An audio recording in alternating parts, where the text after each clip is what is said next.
isn't limited to Jewish members, but for Jewish members, JVP provides a home, well, not just for our activism, but our Judaism. It has a rabbinical council and develops a lot of religious rituals that foreground issues of peace and justice. So I want to talk a little bit about, I know Amnesty International works on human rights abuses all over the world. Jewish Voice for Peace focuses on human rights abuses in Palestine. And so sometimes we're asked, well, why focus on Palestine, right? There are human rights abuses all over the world. Why are you so focused on Palestine? And the accusation there is often that, it's anti-Semitic to pick on Israel. And so I think it's important to talk frankly about why Israel-Palestine is our focus. We're not interested, or we're not so as active on human rights abuses elsewhere. One reason why Israel-Palestine is our focus is as a Jewish-based group, Israel, and as a Jewish person, Israel has a particular call on my attention and loyalty. I have special privileges in Israel. So I think it's incumbent on Jews to call out the injustice that's the foundation of this privilege. As Americans, Israel gets a massive amount of our tax money. In 2019, it was $3.8 billion in military aid. The US gives Israel massive diplomatic cover. So as Americans, we have a direct interest in this region. As Americans, it's also the case that our laws are broken when Israel uses our aid to commit human rights abuses. As defenders of international law, we have a responsibility to uphold the Geneva Conventions. And if they don't work here, they're useless. And I'll say, as a Jewish American with a family history of oppression and dispossession, a lot of my ancestors or a lot of my relatives were killed in the Holocaust. I see myself in Palestine. I see Palestinians as suffering the same sort of history of oppression that that my ancestors suffered, and so I have a sense of relation. So I'd like to talk a little bit about some areas of overlap between Jewish Voice for Peace's work and the work of Amnesty International. And I'll start with a little bit of, Palestine 101, just a little bit, just a couple sentences. So Palestinians in the West Bank live under military occupation. Israel is a military occupier, and martial law. This results in severe restrictions of mobility, restrictions in access to resources like medical supplies, limited drinking Judith, water. will you advance the slide? Oh, yes, I will. Thank you. So here's a slide that this is from me and Harry's trip to the West Bank. So this is a slide that we took. This is us walking down a street in the West Bank city of Hebron. And you can see the street is completely blocked off. So this is a good illustration of restriction of access, restriction of mobility that Palestinians face. In the middle of the street, there's a checkpoint and a watchtower. And you can't walk down the street of your own town, right, without being subject to surveillance and harassment and control on the part of Israeli soldiers. And this is us, our group, walking down walking down the street to visit a kindergarten. And so this is the sort of thing that kindergarten kids would have to face, Palestinian kindergarten kids. So restrictions of movement are one issue. The other is violence from the Israeli settlements that are located throughout the West Bank. So the military rule, the massive military presence that Israel keeps in the West Bank are to protect the Jewish settlers. Outside of the kindergarten that we visited, settlers had spray painted this slogan. This is outside of a kindergarten. And the settlers can use pretty much unchecked violence against the Palestinian population. They're protected by the soldiers. Under the regime of martial law, Palestinians can be detained and tortured without trial. I'm just talking about the West Bank. Harry's going to be talking about Gaza, where it's somewhat worse. So yeah, I mean, a Palestinian kid walking to kindergarten has to go through this, has to see this. And I wanted to show you after all that. This was us in the kindergarten. We can see we brought soccer balls to the kindergarten. So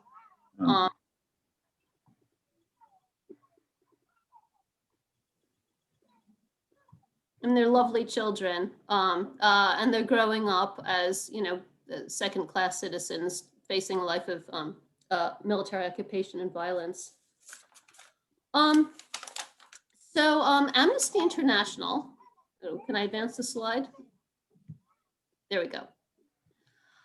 Amnesty International, I wanted to sort of draw attention to an Amnesty campaigner, Laith Abu Zayed, who's a Palestinian living in the West Bank.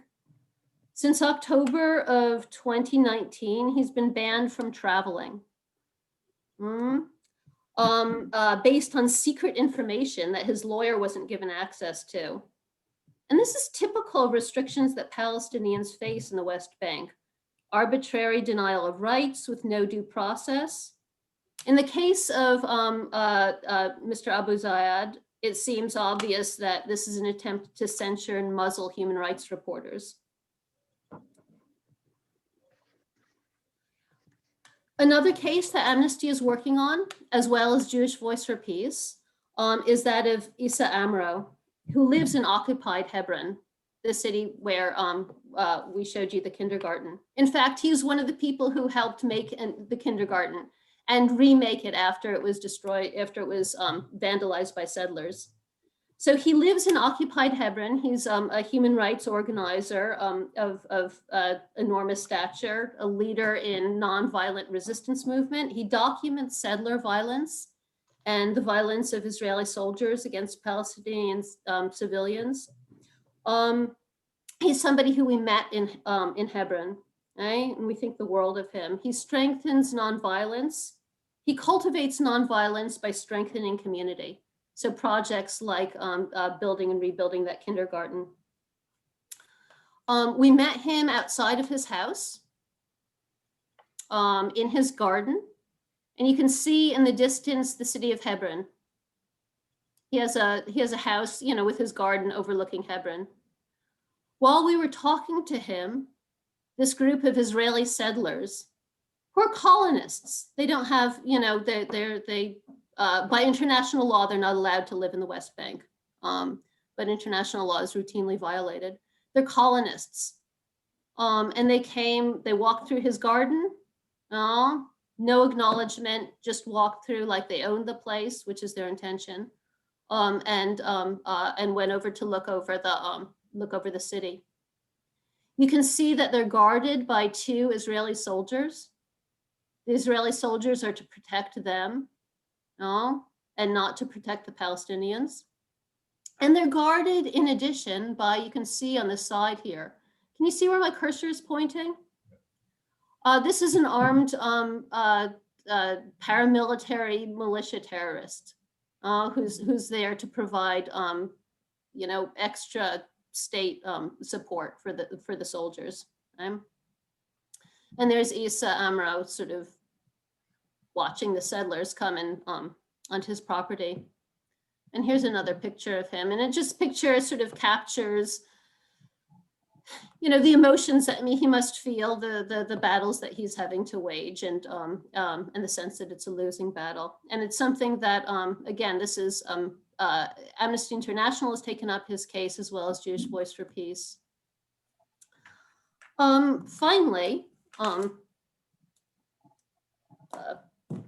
just another minute or two. An initiative that Amnesty International and Jewish Voice for Peace are both interested in is to expose companies that profit from the occupation. So what can we do about it? What can we do about this violence? a set of initiatives called BDS, Boycott, Divest, Sanctions, that aim to sort of isolate Israel internationally in terms of economics. It's the same tactic that was successfully used against South Africa. And so with that in mind, a group from Palestinian civil society has called for Israel to be similarly boycotted, right? As well as sanctions and divestment. As part of that initiative, Amnesty International is helping publicize a database of companies that operate in the Israeli settlements, that profit out of this settlement building, which is contrary to international law. So Jewish Voice for Peace and Amnesty International were co-signatories on a letter urging the UN to, publicize who profits from the occupation, and using that as a way to expose these companies so that people could take their business elsewhere, as an effective way to, a nonviolent way to resist the occupation, in line with the successful campaigns against apartheid in South Africa. So that is, I'm going to turn it over to Harry to talk about some more specific work having to do with Gaza. But that is, some of the things that Jewish Voice for Peace joins Amnesty International in fighting. Harry, I'll advance to the next slide. Yes, please. Thank you. Thanks, Judith. Hello, everyone. I want to add my thanks to Judith for inviting us to be with you. It's great. I'm going to talk for a few minutes about two additional topics. And then we'll be very pleased to try to answer any questions you have or engage in conversation with you. The first thing I want to talk about is Gaza. Now, that's a huge topic. We could spend 3 days in a seminar on Gaza, and we don't have 3 days. So, but any group that has a focus on justice must never lose sight of what's going on in the Gaza Strip. And so I want to just take a few minutes to pay attention to it. And I want to look at Gaza through the lens of an event called the Great March of Return. You know, some people think of the Gaza Strip as kind of an exception, as an outlier. It's often ignored and disregarded in conversations. The United States really wants nothing to do with it. And so it's sort of marginalized. But recent analysts have been pointing out that Gaza may in fact be the model, the example for what Israel wants to achieve in the West Bank. That is a creation of a tiny enclave of Palestinians who are under absolute military control of Israel, so that they can be ghettoized, if you will. They can be set aside, and Israel's colonial settler project can go on without interruption. And so rather than being an exception, Gaza may be in fact the model for what we're going to see coming over the next few years in the West Bank. The Great March of Return, you may or may not have heard about this or read about this. It began just almost 2 years ago, the spring of 2018. And on a particular day, civil society organizations in Gaza planned an event at the eastern edge of the Gaza Strip, where on the line dividing it from Israel. And so this was planned for a Friday after prayers were finished, for people to show up and demonstrate their presence. Now, you may, if you read about this, you may have read that this was all orchestrated by Hamas, that it was a riot, that it was not. That is not accurate. Hamas had nothing to do with it. It was an uprising of civil society where people simply were going to come to this place, bring their families. There were food tents set up. There was some entertainment set up. Think of a 4th of July picnic. And it was to come and say, we're here, we're people, we have humanity. And 2/3 of the people in Gaza are refugees. And so the other reason for this occasion was to say, we have a right to return to our homes that were taken from us. This is an international right that all refugees have to return to their homes, which has never been honored by Israel. And so on this day, thousands of people turned out. And the response was that they were shot down and murdered. The Israeli snipers were ready for them. On that first day, nearly 40 Palestinians were murdered. Hundreds were injured. The event continued. And so every Friday for about the next year and a half, the Great March of Return, as it came to be known, occurred. The murders continued. The sniping continued. It ended around the end of 2019. As the pandemic was coming on, it disbanded. And estimates vary, but probably by that time, between 250, 300 people had been killed. As many as 30 or 40,000 had been injured. And so I offer this up as an example of unlawful killings that Amnesty International stands opposed to. It also points up the fact that with all these injuries and deaths, it put a tremendous, it created a tremendous crisis in the healthcare system in Gaza. The healthcare system, like all of the rest of Gazan society, has been de-developed by 14 years of blockade by Israel, 14 years. And so they simply were ill-prepared to deal with this massive load of injuries. I was in Gaza a little over a year ago, and everywhere you go are young men on crutches, many amputees. You can see in this photo here, this man has had his right lower leg amputated. So over the course of the Great March of Return, in addition to the killings, snipers began to target lower extremities. They use exploding bullets. So when they're shot in the legs, it shatters the bones. And so many amputations occurred. And now there are, I don't know the exact number, many dozen, perhaps over 100 of people walking around on crutches or missing their lower legs. And so this also is an indicator of the de-development of Gazan society and what happens when it has to deal with a situation like this. And then finally on this, and I'll turn to another topic, I want to couple this with Judith's comments on Issa Amro. So what we have here is a situation where if Palestinians resist the occupation of Israel violently, then of course they're universally condemned around the world as terrorists. If they resist non-violently, then they're murdered or they're put in jail. Issa has been indicted on multiple charges. He's going to be sentenced 1 week from today on February 8th. He almost certainly will spend time in jail. So if you resist violently, you're condemned. If you resist non-violently, then you're murdered. This is a double-bind situation that brings incredible psychological trauma to Palestinians. I want to turn now to that and talk about the particular topic of children. Judith touched on this, and I want to talk about this because when I tell you about what happens with Palestinian children, if you aren't aware of this, the fact that this goes on essentially with no response whatsoever from the world is really unconscionable. And by the way, Amnesty has taken positions both on the violence and the murders in the Great March of Return, as well as the treatment of Palestinian children.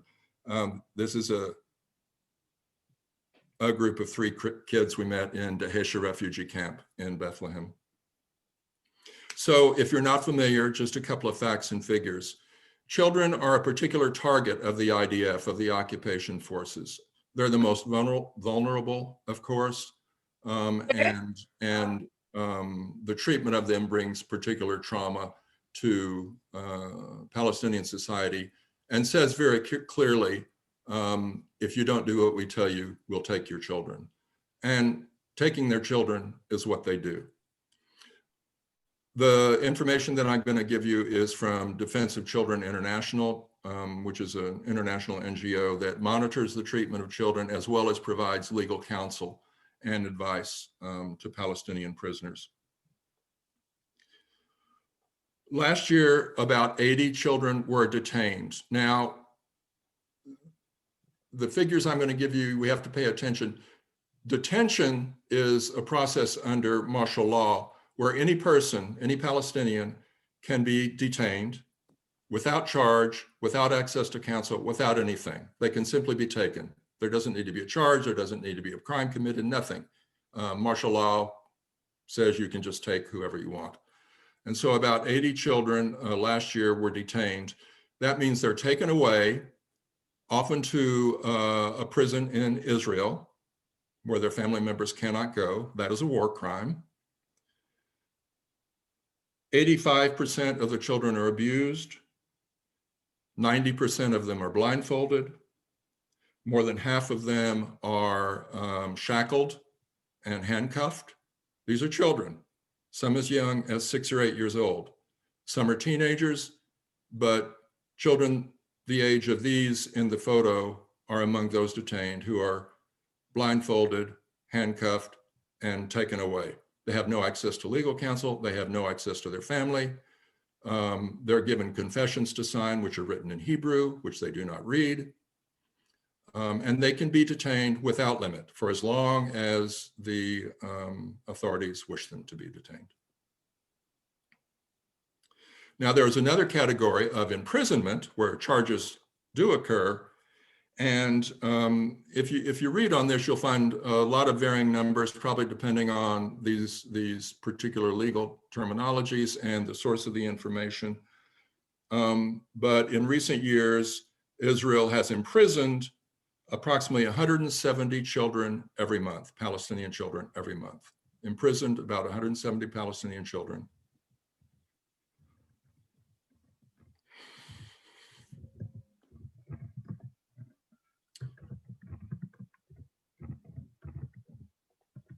Every month. Some of these children, not the majority of them, but some of them are held in isolation, sometimes as long as 2 or 3 days. So this is the problem. And what we want to make you aware of is a piece of legislation that has been introduced over the last several sessions of Congress by Representative Betty McCollum. She's from Minnesota. And she has introduced resolution HR 2407. This is to prevent US tax dollars, US money being used in the detention of children and the abusive treatment of children. It's kind of a modification of the Leahy law, which you may be familiar with. Forbidding US aid to be used for human rights abuses. Unfortunately, it's been slow to get co-signers. There are currently, I think, around 35 or 40 co-signers on this legislation. One of them is Representative, I may get the name wrong, I believe, is it Eddie Bernice Johnson? I believe she's from the Houston area. She is a co-signer. She's the only Texas congressperson who is a co-signer on this legislation so far. So what I want to do, and let's go to the next slide, please, Judith. No, it's not on here. I thought it might be on here. I'll write in the chat box the name of the legislation, and then I hope you will contact your member of Congress and ask them to sign on Representative McCollum's bill. So here are some resources that we want to leave with you. And then our final slide just reminds you of the point that Judith made is let's not spend our money, please, on these things that are happening. Thank you very much for listening. And I think Judith and I will be happy to take any questions you have or any comments you have.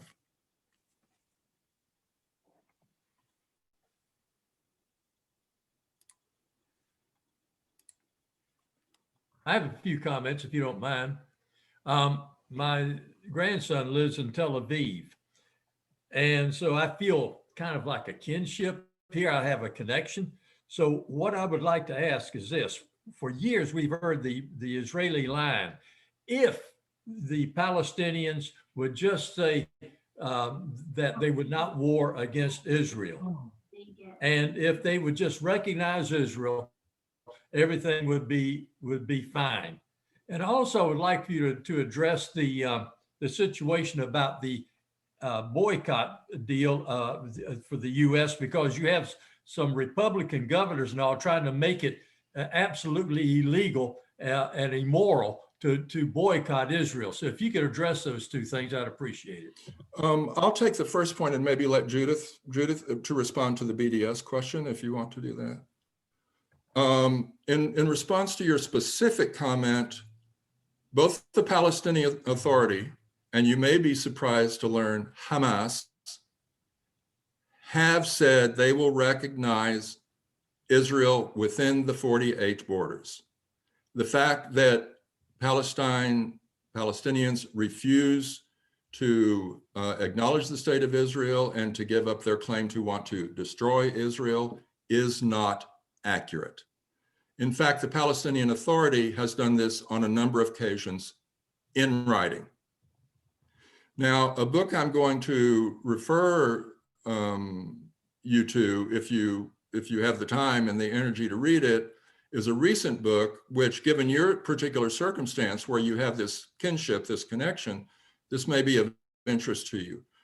This is a new book. The author is Jerome Slater. It's on the slide of resources that we gave you. The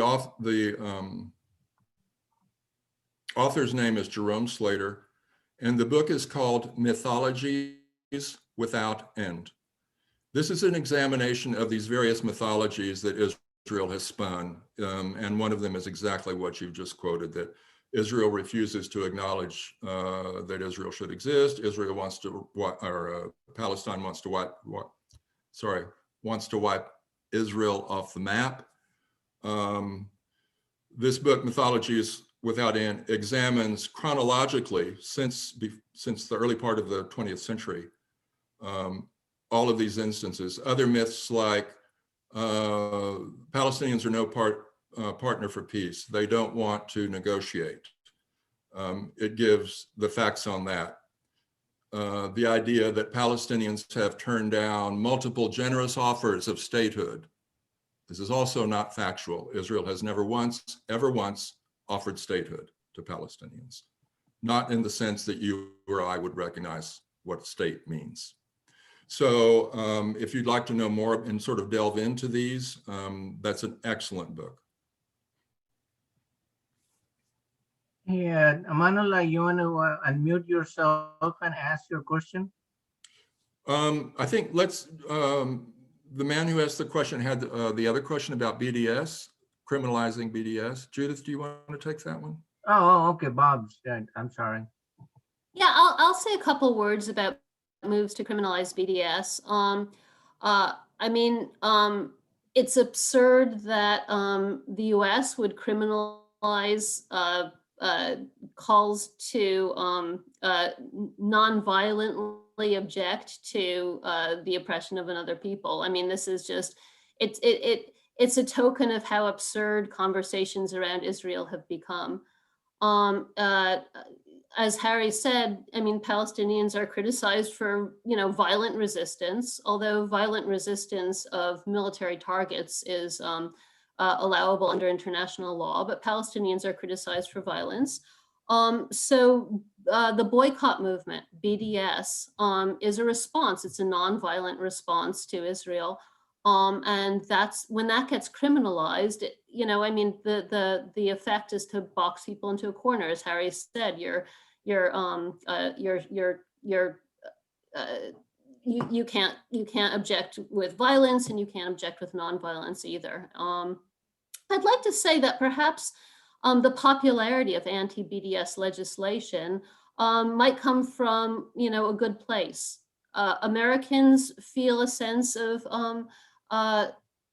want to, do right by the Jewish population, and that's That's entirely welcome. Given the history of many Jewish populations in the Holocaust, I think Americans, American Christians and Muslims have a very understandable desire to try to make sure that Jews are okay. But that understandable desire gets sort of perverted into support for Israel's violent occupation. And that's why I think it's important for groups like Jewish Voice for Peace to say, this isn't good for the Jews, right? Please, this blind support for Israel's military occupation isn't preventing anti-Semitism. It isn't protecting Jews. It's just oppressing another group of people. So that about anti-BDS legislation. Thank you, Judith. Hey, Amanullah, you want to ask her a question now? We just go by the question that are being put in the chat. Yeah, my question was to Harry would be, can you hear me all right? Yes. Yeah, will be question, how come the world is not really doing much to stop this human rights violation and just not saving these innocent people? Well, it's the perfect question. It's exactly the right question one has to ask. I mean, these things go on all over the world. We know that there's nothing unique about, in fact, some of the things I was describing about the treatment of children may seem very familiar to some of us who are seeing it much closer to home. The locking up of children, the ill treatment of children, we've seen that about 120 miles from here. But in most cases, it hasn't gone on for as long as it has, now 70 years and counting, in Palestine and Israel. And I think, I guess there are a number of answers, and I'm sure Judith has a different one. I think, for me, a big part of the answer is two factors. One is the one we just discussed, because Israel and the United States have done an extremely good job of cowering people into believing that if we criticize Israel, we're criticizing Jews and Judaism, and we're anti-Semitic. And we're not doing that. We're criticizing the policies of the secular state of Israel. This phobia about being labeled anti-Semitic has worked. I think the other thing is there are geopolitical interests at play here. This region of the world has several particular interests for not only the United States, but for Western Europe and other countries. There's the oil question, there's the Iran question, and the fact that it's located in sort of a crossroads where a number of spheres of influence intersect.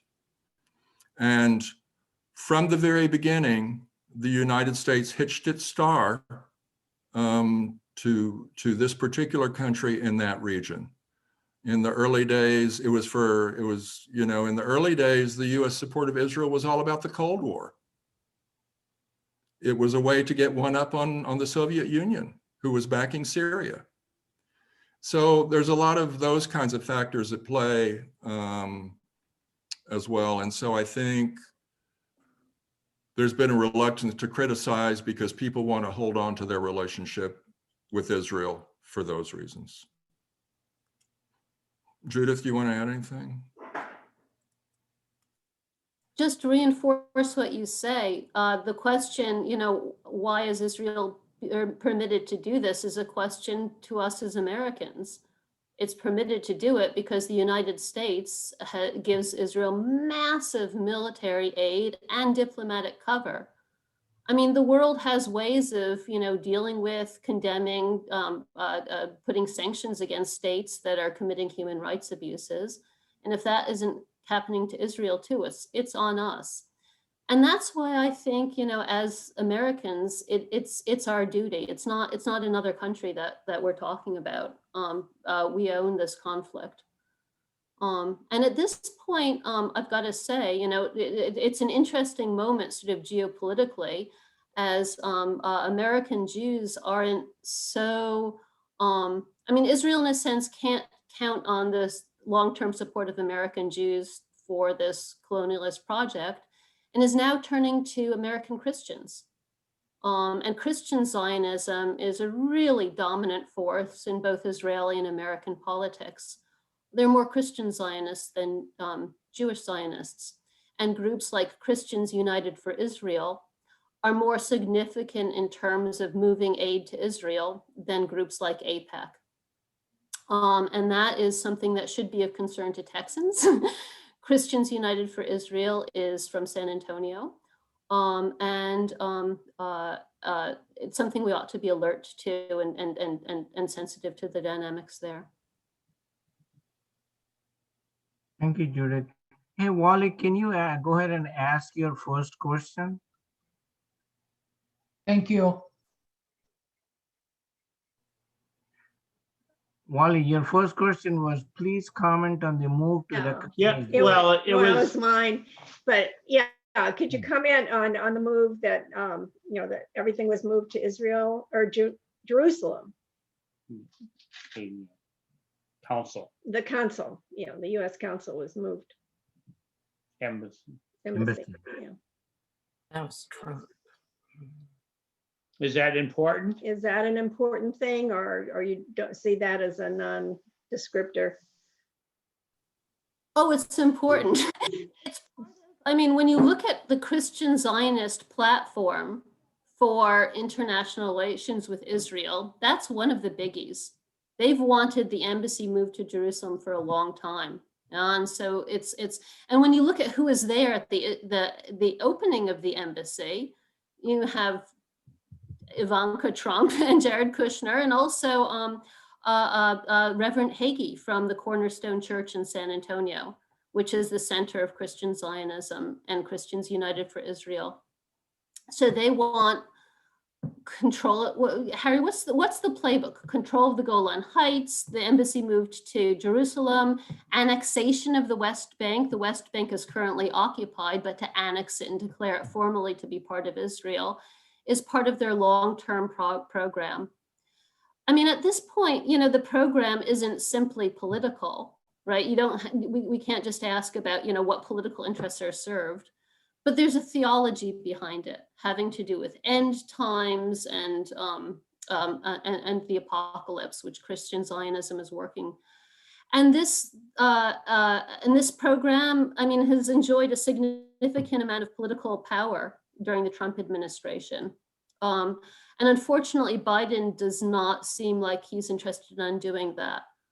He wants to keep the embassy in Jerusalem. And so despite Biden's good efforts to undo an awful lot of the damage of the Trump administration, Palestine seems to be an exception. Jerusalem is geographically and spatially sort of a nidus for the occupation, for the occupation enterprise, for the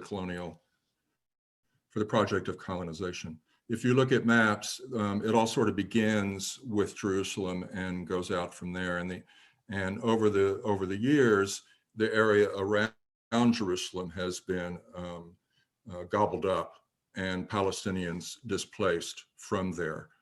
And so placing the embassy in Jerusalem gives added emphasis, added cover, added diplomatic support for those efforts. The Palestinians who live in Jerusalem, many of them, about 30,000, are not Israeli citizens. Israel annexed Jerusalem in 1967, but about 30,000 of the Palestinians who live in the eastern part of Jerusalem were not given citizenship. They're what are known as residents. And so their ability to stay there is contingent. And every year, several thousand permits, residency permits, are taken away from the Palestinians who live in East Jerusalem. So they are forced to leave their homes. And so again, placing the embassy there adds momentum to those kinds of efforts to eventually move the Palestinians out of Jerusalem Israel has decided part of the Trump peace plan, so-called Trump peace plan, was for Jerusalem to be the capital of Israel and for Palestinians to have a capital somewhere else. Now, this is extremely problematic, as you can imagine, because the most sacred sites in Islam are in Jerusalem, Al-Aqsa Mosque, and the Dome of the Rock, Haram al-Sharif. And so, removing Palestinian access to these sites, making it more difficult, is part of the project, the ongoing project. Okay, next question is from Susan. Susan, can you unmute yourself and ask your question, please?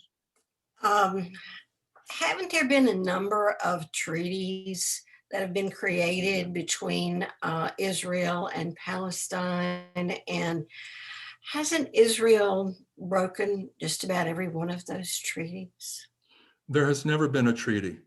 Never been In fact, the war in 47, 48, and 49 to establish the state of Israel was never settled by treaty. In fact, the border was never officially demarcated. It's functionally there, but there's no official border between Israel and the West Bank. So when the Palestinians, excuse me, I'm sorry. But I think what you may be referring to is over the years, there have been a number of truces or ceasefires in the conflict. And so with regard to those, you're absolutely right that well more than 50% of the time, on the order of 2/3 to 3/4 of the time, those are broken by Israel, not by the Palestinians. And this is another myth, that it's always the Palestinians who initiate violence. Studies have been done of this. And when you examine every instance of a truce or a ceasefire or a period of calm, actually, when you live under occupation, there's no single day that's calm. But when there's a period of calm, between 2/3 and 3/4 of the time, those are broken by Israel. Now, we usually don't hear about those. We hear about the Palestinian response because this propagates the myth. But you're quite right. You were quite right that most of the truces and the treaties and the ceasefires have been broken by Israel, not by Palestinians. Thank you. Thank you. Hey, Don Road, can you unmute yourself and ask your question, please?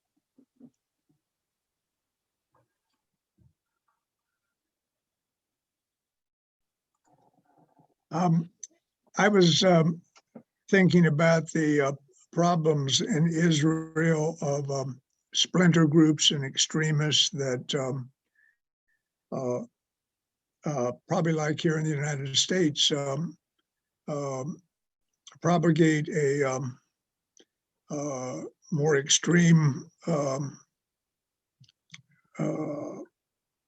action and viewpoint than what the Israeli government might want to support at the time. And it just seems like that particularly the heinous crime against the children would somehow come to light with the government of Israel and say this is against everything we believe.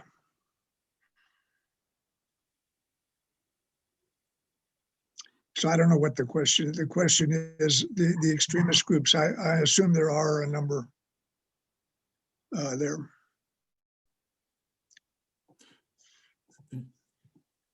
Judith, do you want to? I'll begin. If I understand your question correctly, perhaps similarly to the United States, the Israeli population and certainly the government has been moving more and more to the right over the last 5 years.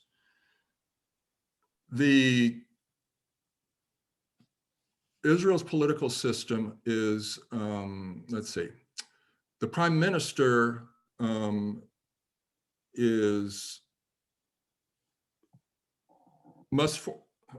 how to simplify this, in order to become prime minister, you have to be able to form a government.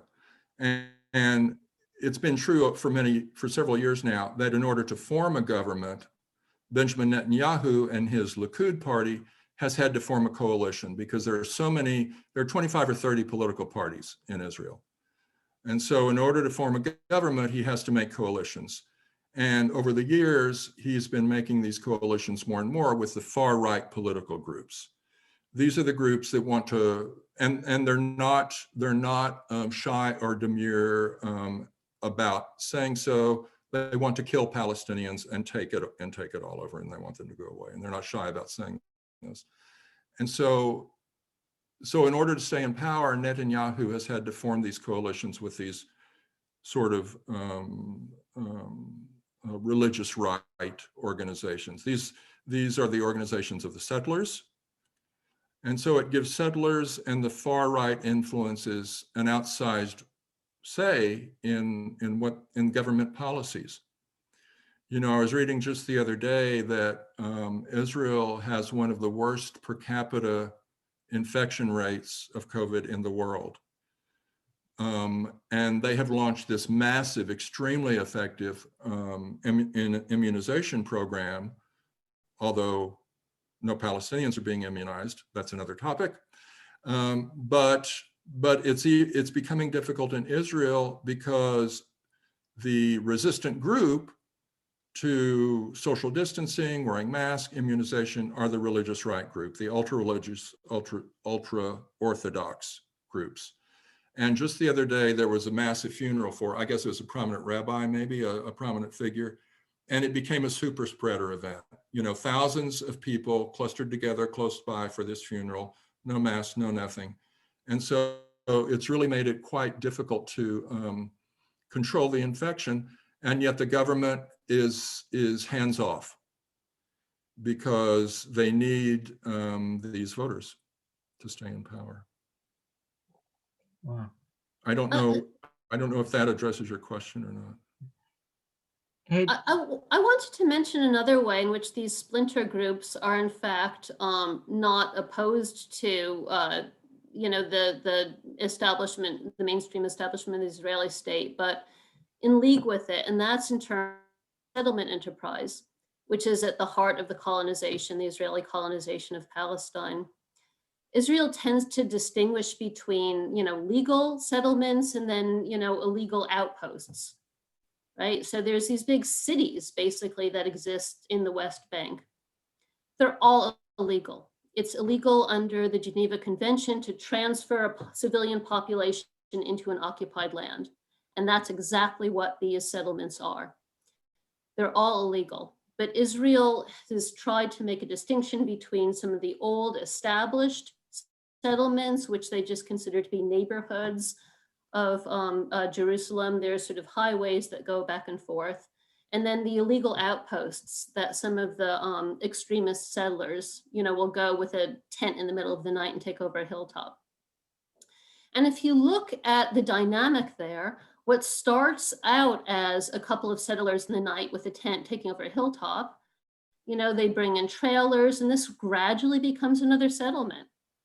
And so the Israeli government, far from, combating or resisting these sorts of settler incursions and violence, justifies it, defends it, and uses it as part of the settler colonialist enterprise.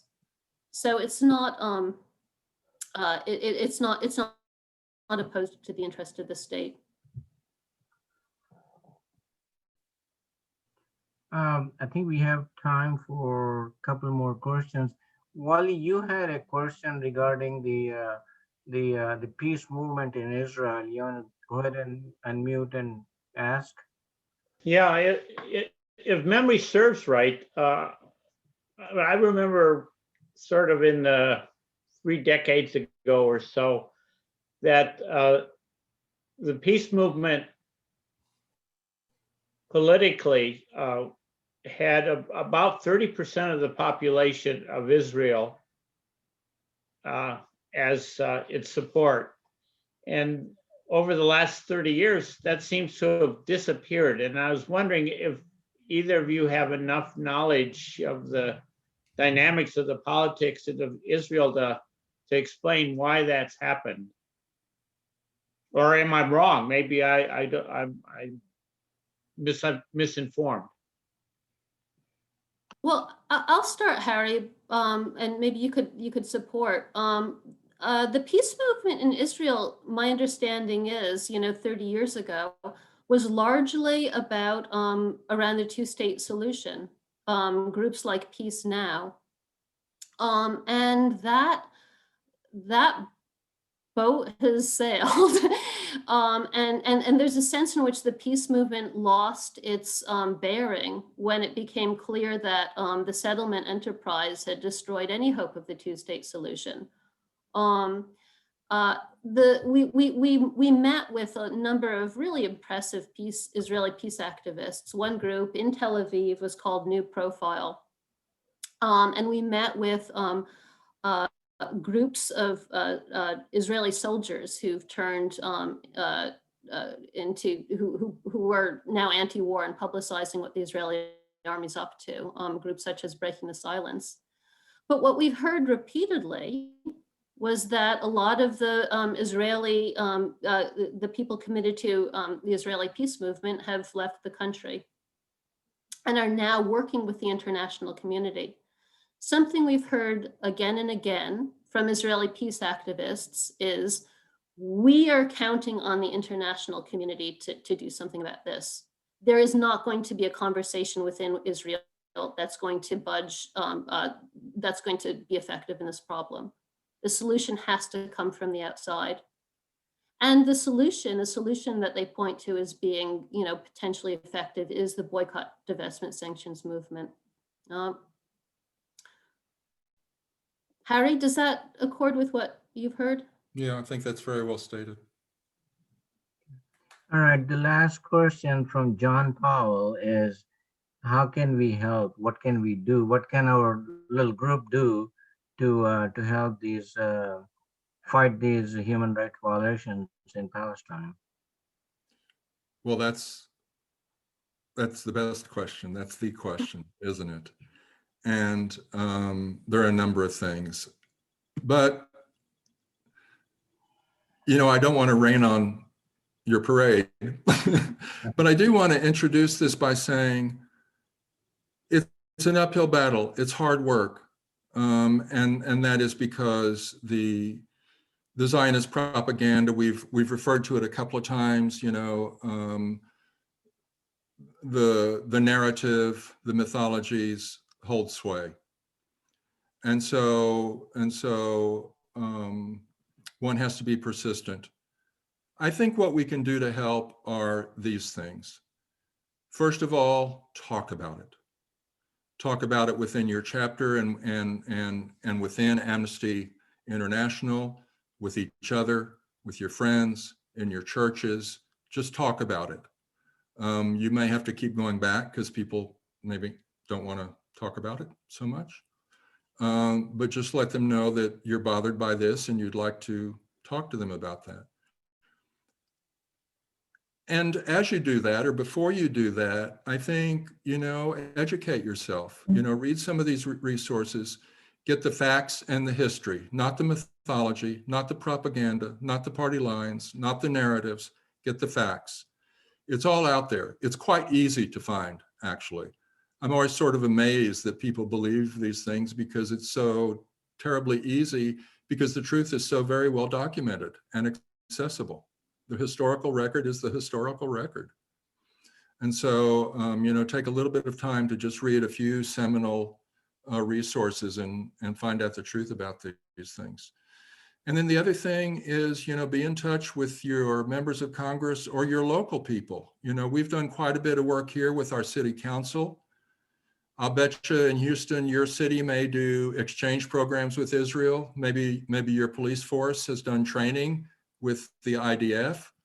Dozens of police forces around the country train with them. So they're being trained to basically do what Israelis do to Palestinians, to people here. And we see that on the streets all the time, don't we? And so you can also do work locally with your city council and with your mayor, with your county commissioners, whatever your your government structure there is locally. But like, for example, be in touch with your member of Congress, let them know how you feel, urge them to sign on to Representative McCollum's bill or whatever else comes along. Just simply write and say, I want to talk to you about these things that are happening to children in Palestine. What else, Judith? Well, I've just put in the chat a link to the group or the program that you were referring to, Deadly Exchange, which documents police training, U.S. police training in Israel and with Israelis. The BDS movement is worth following and see if there are any local campaigns.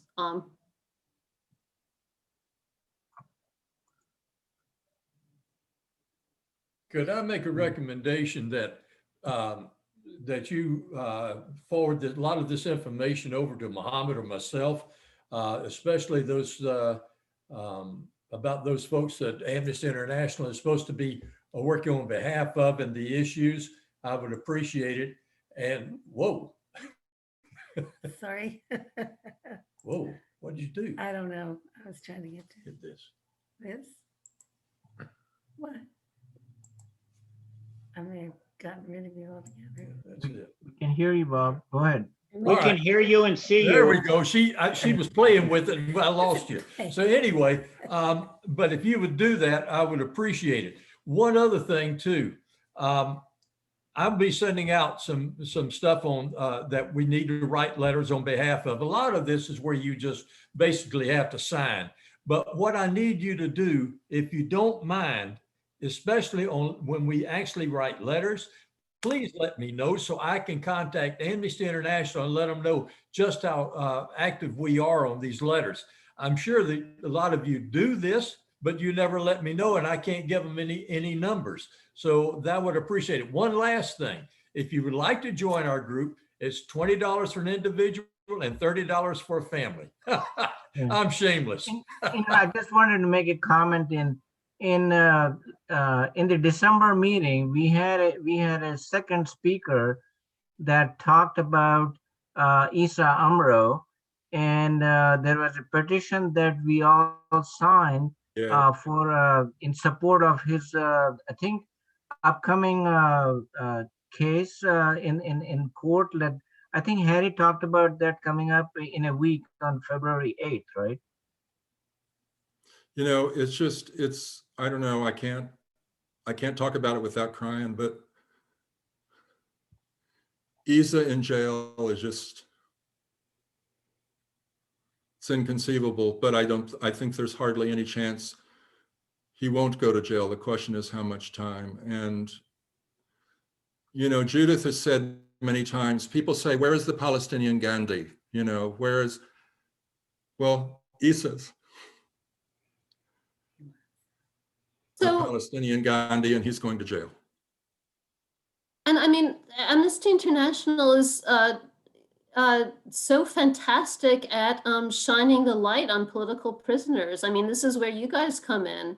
And Israel's responsive to that. When there's particular international attention to a political prisoner, that's protective of them. The attention is protective of them. That's why Israel is trying to muzzle the Amnesty International coordinator and the Human Rights Watch coordinator, because international attention is protective of some of the organizers on the ground in Palestine, and Isa Amro is one of them. So yes, so Amnesty's campaign on behalf of him is incredibly welcome. Okay. All right. I want to thank both of you, Judith and Harry, for coming to our meeting. And this is a really hot topic, and we will really this is a lot of stuff that we learned, and we know our membership wants to act. So after every meeting, we do write letters or sign petitions or make telephone calls, whatever it takes for that specific case. So thank you very much. Our next meeting is on March 1st, and Bob and I are working hard to get a speaker for that. If you guys have any ideas, send me or Bob an email and we'll work on it. Okay. Thank you Thank you very, very very much. much Thank for all of inviting you us. for tuning It's in. been a pleasure Thank to you. And, talk with you. Mohammed, Bob, can we maybe follow up on this again, like in, say, the middle of the year, in 4 or 5 months, and kind of see how we're doing and what we need to Well, do? we could do that. There's no Yeah. problem. Have a follow-up session. Yeah. And Judith and Harry, if you would leave your contact information with Mohammed so he can distribute that to us as well, that'd be great. Will do. Thank you. Thank you. Thank you, guys. Thank you very Thank much. you. We'd like to come back again. Good All night. right. Good Yes. night. Night.